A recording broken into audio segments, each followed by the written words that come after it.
ہوئی کس لیے؟ کفار کی یہ کوشش تھی کسی نہ کسی دین اسلام کو ختم کر دیا جائے، اور آج تک یہ کوشش جاری ہے۔ ان میں سے ایک کوشش ان لوگوں کی، کفار کی، یہ بھی ہے کہ اگر دین اسلام کو ختم کرنا ہے تو اس کے لیے ضروری ہے کہ جس ذریعے سے یہ دین آیا ہے، دین اسلام جن صحابہ کے ذریعے آیا ہے، ان صحابہ کی عدالت میں ایسا دھبا لگاؤ، ان کے اوپر طعن و تشنیع کرو، ان کے خلاف بکواسات کرو۔ لوگ آہستہ آہستہ جب صحابہ سے متنفر ہو جائیں گے، نعوذ باللہ من ذالک، دین سے متنفر ہوں گے، آہستہ آہستہ دین سے دور ہوتے جا رہے ہیں۔ حضرات، کچھ نہ کچھ وہ لوگ اپنے ذہن کے اندر کامیاب ہیں۔ آج ہمارا یہ معاشرہ دین اسلام سے دور کیوں ہو رہا ہے؟ دین اسلام سے دور کیوں ہو رہا ہے؟ وجہ یہی ہے کہ ہمارے نظریات، ہماری سوچ، ہماری فکر کے اندر انہوں نے یہ بات ڈال دی ہے کہ دین اسلام ایک دہشت گردی کا دین ہے، اور مساجد مدارس دہشت گردی کے اڈے ہیں۔ اس لیے صحابہ بھی نعوذ باللہ عادل نہیں تھے، اس لیے صحابہ کے خلاف باتیں کرتے اور خصوصاً صدیق اکبر رضی اللہ تعالی عنہ، اللہ اس صدیق اکبر کی قبروں پہ کروڑہا رحمتہ فرمائے۔ یہ وہی صدیق اکبر ہے جو میرے نبی کا سفر کا بھی ساتھی ہے، حضر کا بھی ساتھی ہے، اور سب سے پہلا اسلام لانے والا ہے تو وہ میرا ابو بکر ہے۔ ہجرت کا حکم ہوا، نبی کا سب سے پہلے ساتھ دینے والا ہے، یہ میرا صدیق اکبر ہے۔ حضرات، میں صدیق اکبر کی کون سی بات کروں؟ بہت سی احادیث کا ذخیرہ اس وقت میرے ذہن میں موجود ہے۔ حضرات، یہ وہی صدیق اکبر ہے۔ میرے مصطفیٰ ایک مرتبہ مسجد نبوی کے اندر تشریف لا رہے تھے، دایاں ہاتھ صدیق اکبر کے کندھے پہ تھا، بایاں ہاتھ عمر فاروق کے کندھے پہ تھا۔ صحابہ نے جب یہ منظر دیکھا خوش ہوئے، چہرے کھل کھلا اٹھے، ہنسے، کہا سونے، اے محبوب جی، آپ کا چہرہ پہلے بھی بڑا خوبصورت تھا، پہلے بھی خوبصورت ہے، لیکن آج جو ہم نے منظر دیکھا ہے، اس طرح لگتا ہے کہ 14ویں کا چاند ستاروں کے درمیان چمک رہا ہے۔ حضرات، نبی علیہ السلام کے یہ چار اور جن کا تذکرہ میرے مصطفیٰ نے کیا ہو اور رب کے آسمان نے کیا ہو، اس کے ایمان میں شک کرنے والا مسلمان ہو سکتا ہے؟ بے ایمان ہے جو میرے صحابہ کے عدالت کے اندر دھبا لگانے کی کوشش کرے۔ جب یہ منظر دیکھا صحابہ خوش ہوئے، بڑا پیارا منظر لگا ہے، ایک طرف صدیق اکبر اور ایک طرف عمر فاروق۔ جب صحابہ خوش ہوئے، آسمان پہ میرا رب خوش ہوا، جبریل کو بلایا، جبریل، ہاں رب جلیل کیا بات ہے، جاؤ میرے مصطفیٰ کے پاس، میرے نبی کے ساتھی یہ منظر دیکھ کر بڑے خوش ہوئے ہیں، زمین پہ صحابہ خوش ہے اور آسمان پہ رب اتنا خوش ہوا ہے، جاؤ پیغام لے کے جاؤ۔ اور میرے نبی کے صحابہ، یہ دنیا کا منظر ہے، میں رب تمہیں پیغام دیتا ہوں، جب قیامت کا دن آئے گا منظر یہی پیش ہوگا، ایک طرف میرا ابو بکر ہوگا، دوسری طرف عمر فاروق ہوں گے، درمیان میں محمد مصطفیٰ، اور یہ جوڑ بڑا اکٹھا جنت میں داخل ہوگا۔ آج تم کہتے ہو، کبھی ابو بکر کی ایمان میں شک کرتے ہو، کبھی ان کو جہنمی نعوذ باللہ قرار دیتے ہو، کبھی کوئی بکواس کرتے ہو، کبھی کوئی بکواس کرتے ہو۔ حضرات، میرا ابو بکر وہ ابو بکر ہے جس کے بارے میں میرے اور آپ کے پیر و مرشد علیہ السلام نے فرمایا، جب میری اور آپ کی ماں نے سوال کیا، عائشہ صدیقہ رضی اللہ تعالی عنہا طاہرہ مطہرہ صدیقہ کائنات نے رات کا وقت ہے آسمان کی طرف دیکھا ستارے دیکھے کہا آقا کیا دنیا میں ایسا کوئی خوش نصیب بھی ہے جن کی نیکیاں ان آسمان کو ستاروں کی برابر ہوں گی؟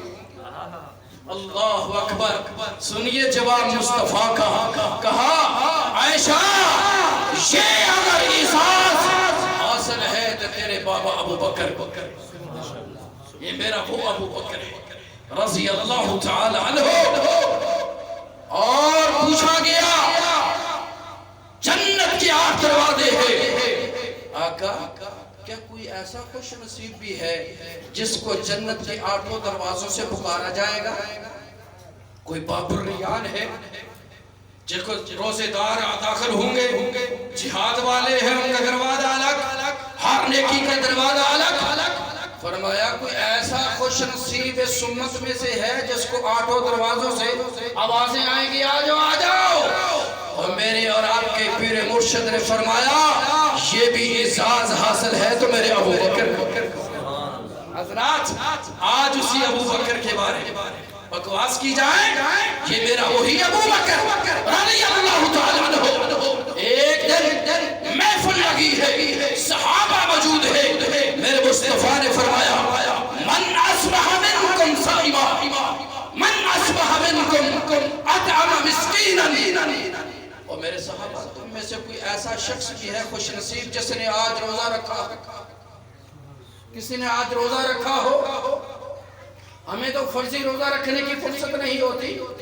کام ہے بیماری کے بہانے فلاں بہانے نفلی روزہ من اصبح منکم صائما تم میں سے کوئی ایسا ہے جس نے روزہ رکھا ہو آج کے دن صحابہ خاموش ہیں سب سے پہلے کون کھڑے ہوئے ابو بکر رضی اللہ تعالیٰ عنہ انا یا رسول اللہ میں نے آج روزہ رکھا ہے دوسرا سوال کہا آقا علیہ السلام پوچھتے ہیں کہ تم میں سے کچھ ایسا خوش نصیب بھی ہے جس نے کسی مسکین کو آج کھانا کھلایا ہو فقام ابو بکر کھڑے ہوئے آنا یا رسول اللہ میں کھلا کے آیا آج ہم نے مسکینوں کو کھلانا کیا ہے مسکینوں اور یتیموں کے مال کو ہڑپ کر کے کھا رہے ہیں حرام طریقے سے کھا رہے ہیں ہماری فصلوں کے اندر آج زمیندار پریشان کیوں ہے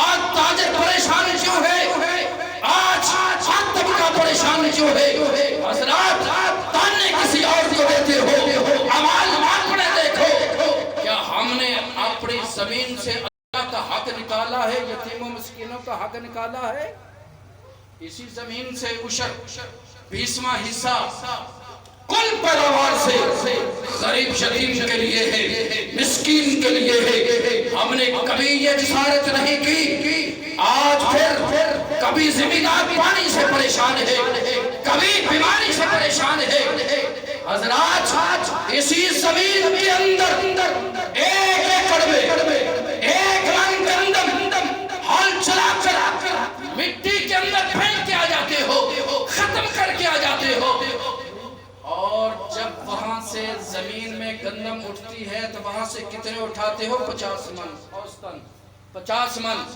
اور اس میں مسکین یتیم اللہ نے جو حق رکھا ہے وہ کتنا حصہ ہے 2.5 من 50 من میں سے اللہ کی رحمت دیکھو جس نے 1 من سے 50 من دیے اپنا ایمان دیکھو 50 من سے 2.5 من نہیں دیے جب تم نے 2.5 من نہیں دیے میرے رب نے پوری فصل کو تباہ و برباد کر کے رکھ دیا جب بارشوں کی اب ضرورتیں نہیں ہیں قحط سالیاں ہیں نہریں بند ہیں اور جب فصل پک جاتی ہے اسی وجہ سے کبھی نناوا آتا ہے اولے آتے ہیں بارشوں کی کثرت ہوتی ہے فصل ختم ہو جاتی ہے حضرات اعمال ہمارے ایسے ہیں من اصبح منکم اطعم مسکینا اے تم میں سے کوئی ایک جس نے مسکین کو کھانا کھلایا ہو فقام ابو بکر انا یا رسول اللہ سیدنا ابو بکر کھڑے ہو گئے میں ہوں اللہ کے رسول صلی اللہ علیہ وسلم تیسرا سوال کیا تم میں سے کوئی ایسا خوش نصیب بھی ہے جس نے کسی مریض کی عیادت کی ہو، اس کا پتہ لینے گیا ہو؟ ہماری عادت پتہ کیا ہے؟ کوئی بڑا ذمہ دار ہے، اس کی بھینس بھی بیمار ہو جائے تو چلے جاتے ہیں پتہ لینے کے لیے، لیکن غریب بیچارہ پڑا ہے راستے میں، اس کو پوچھنے والا کوئی نہیں۔ حضرات غور کیجئے اپنے ایمان پہ، کون ہے تم میں سے جس نے آج کسی مریض کی عادت کی ہو؟ فقام ابو بکر انا یا رسول اللہ، اللہ کے رسول آج میں ہی ہوں جس نے ایک مریض کی عادت کر کے آگے بیٹھا۔ حضرات مریض کی عادت کرنے والے کے لیے اجر و ثواب، اس کے لیے 70,000 فرشتے اس کی مغفرت کے لیے دعا کرتے ہیں۔ عادت کرنے والا۔ چوتھا سوال، وقت بہت کم ہے، چند منٹ کے لیے حضرات آخری بات فرمایا۔ چوتھا سوال میرے مصطفیٰ نے صحابہ سے کیا، کوئی آپ میں سے ایسا خوش نصیب بھی ہے جس نے کسی کا آج جنازہ پڑھا ہو؟ فقام ابو بکر انا یا رسول اللہ۔ حضرات میں ہوں اللہ کے رسول۔ سیدنا ابو بکر 4 سوال ہوئے، ان نیکیوں میں سبقت لینے والا کون؟ ابو بکر۔ آج اسی ابو بکر کے بارے میں بکواس ہو، اور جنازہ پڑھنے کا ثواب جو کسی مسلمان کا جنازہ پڑھتا ہے، ایک قرات اس کو ثواب ملتا ہے۔ قرات کتنا ہے؟ احد پہاڑ جتنا، جو 6 کلومیٹر لمبا اونچا پہاڑ مدینے کے اندر، اتنا اجر و ثواب ملتا ہے۔ اور جو 7 قبرستان میں تدفین کے لیے جائے اس کو 2 قرات ملتے ہیں۔ یہ سارے کام آج کے دن کس نے کیے ہیں؟ ابو بکر۔ آج اسی ابو بکر کے ایمان پہ دھبا لگایا جائے اور یہ باتیں کی جائیں کہ ابو بکر جنتی نہیں ہے۔ حضرات میں کہنا چاہتا ہوں، اس جنت کو جنت نہیں مانتا، رب کعبہ کی قسم ہے جس جنت کے اندر میرا ابو بکر نہیں ہے۔ نعرہ تکبیر، شان صدیق اکبر خالد محمود اظہر صاحب، شان صدیق اکبر، عظمت قرآن۔ وہ جنت نہیں ہے جس میں میرا ابو بکر نہیں ہے۔ وہ منظر عقل اکٹھے ہوگا جنت میں جب میرے مصطفیٰ داخل ہوں گے، ایک طرف ابو بکر دوسری طرف عمر فاروق ہوں گے۔ آج پھر تانا دیتے ہو ہمیں تانا دیتے ہو، کبھی گستاخ رسول کا، کبھی گستاخ صحابہ کا، اور تم میرے صحابہ کے بارے میں بکواس کرو، میرے خلاف اٹھ کے FIR کٹواتے ہو، اور جو دن دہاڑے میرے ابو بکر کو گالیاں نکالے وہ آزاد پھر رہا ہے۔ یہ ایمان ہے؟ یہ ریاست مدینہ ہے؟ شرم نہیں آتی؟ میرا ابو بکر وہ ابو بکر ہے، اور تم تو وہ ہو جس گھوڑے پہ امام حسین رضی اللہ تعالیٰ عنہ سوار ہوئے۔ وہ گھوڑا بھی نہیں ہے، نسبت گھوڑے کی طرف ہے۔ اس گھوڑے کا اتنا احترام کرتے ہو، اس کے نیچے سے گزرتے ہو، سجدے کرتے ہو، نیازیں مانگتے ہو اس گھوڑے کے نام پہ۔ وہ گھوڑا بھی وہ گھوڑا نہیں ہے، گھوڑے کی نسبت ہے، اس کی اتنا احترام کرتے ہو، اور جس ابو بکر کے کندھے پہ میرے مصطفیٰ نے سواری کی ہے اس کو گالیاں نکالتے ہو۔ شرم نہیں آتی؟ کیسا ایمان ہے؟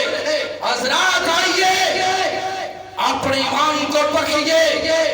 صحابہ جو ہیں سارے کے سارے رضی اللہ عنہم ورضوا عنہ، اور جن کو میرا رب جن پہ راضی ہو گیا ان کے خلاف کوئی بکواس کرے وہ ایسے ہی ہے جو آسمان کی طرف کر کے تھوکتا ہے، تھوک اس کے منہ پہ آتی ہے۔ جو میرے ابو بکر کو بکواس کرتا ہے وہ خود بے ایمان ہے، دائرہ اسلام سے خارج ہے۔ حضرات آئیے آج اس پرفتن دور کے اندر کبھی صحابہ کے بارے میں بکواس، کبھی میرے نبی کی عظمت کے بارے میں خرافات بیان کی جاتی ہے۔ آئیے آج ہمارے اہل حدیث کا یہی عقیدہ ہے، یہی ہماری دعوت ہے، ہم نہیں بیان کرتے، قصے کہانیوں کو ہم نہیں بیان کرتے، کسی مولوی کی بات کو میری دعوت، میرے علماء کی دعوت نہیں دعوت ہے، کسی پیر کی، کسی فقیر کی، کسی نبی کی، کسی صحابی کی، ہماری دعوت کیا ہے؟ واضح دعوت ہے، اہل حدیث کی دعوت ہے۔ اہل حدیث کی دعوت ہے یا رب کے قرآن کی ہے یا نبی کے فرمان کی ہے۔ وآخر دعوانا الحمدللہ۔